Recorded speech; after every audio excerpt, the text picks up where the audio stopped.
This is the Horse Radio Network. This is episode 952 of Horse Tip Daily. A different horse tip, a different equine topic, a different equestrian expert every day. Horse Tip Daily brings the world of equine knowledge to you, one day at a time.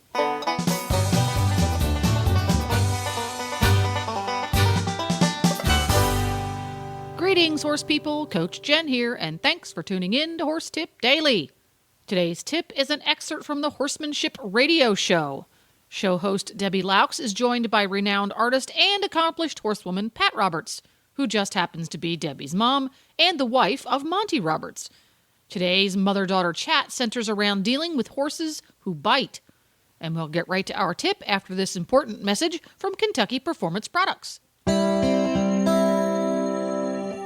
This Nutrition Minute is brought to you by Kentucky Performance Products, the company that simplifies your search for research-proven nutritional supplements at kppusa.com.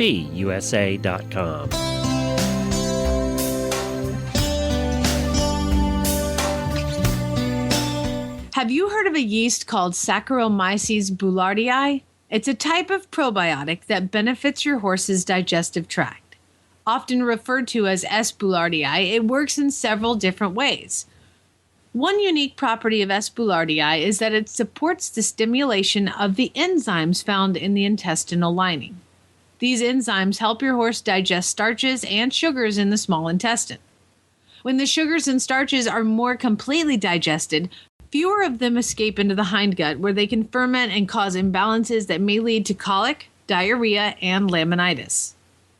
Saccharomyces boulardii is found in Nalox Advanced, made by Kentucky Performance Products. Nalox Advanced contains a blend of yeast, fermentation solubles, and stomach buffers. These ingredients work together to maintain your horse's digestive tract in peak condition.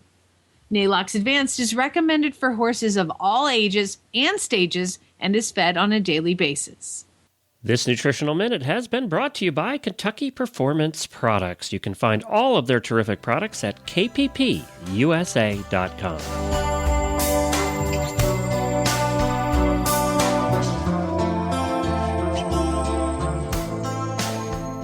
Up next with our trainer's tip, Pat Roberts. Welcome back, Pat Roberts. Hi, Mom.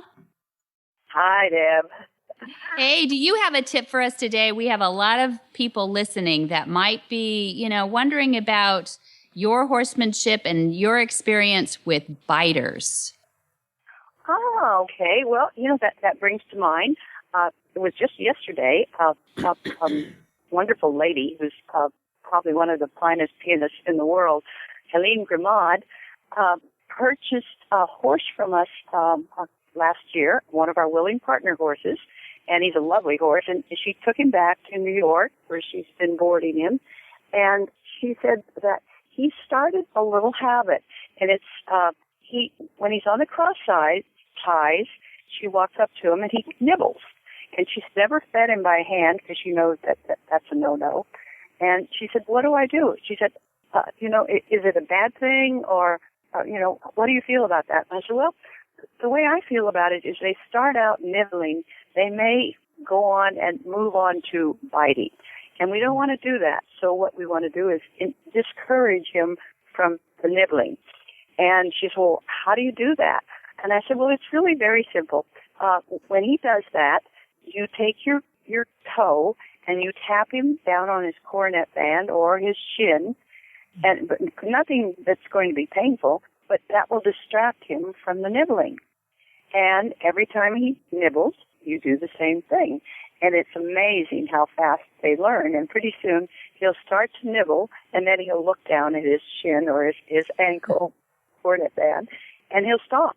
And I think that's a great tip. I don't know if very many people know about that one, but it works. It's kind. There's nothing cruel about it. And horses are smart, and they get it. So that's my tip of the day. I like that tip. So how many times do you think you have to bump that little coronet band or bump the shin before they start to look down? No, that depends on the horse. It depends on how long they're doing it. Now, if you actually have a horse that's actually biting, it may take a bit longer. But if a horse is just nibbling and it just needs a little bit of distraction, it wouldn't take very long. I would say probably 3 or 4 incidences like that, and they'd probably start to get the idea. A biter may take a bit longer. Mm-hmm. Yeah, I've gone all the way to a bad habit. So we don't have this on Monty's Equus Online University. We're going to have to film this because that sounds really good. Ah. I can see them rolling their eyes in the head like, why is it always the shin? Why? That's great. That's a great tip. Thanks for coming back and sharing that again. We'd love to have you back.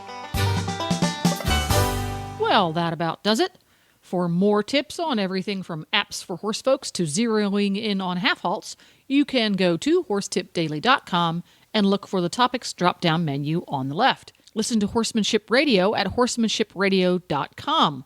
Or you can have all of your favorite Horse Radio Network shows with you wherever you go by downloading the free Horse Radio Network app for iPhone or Android.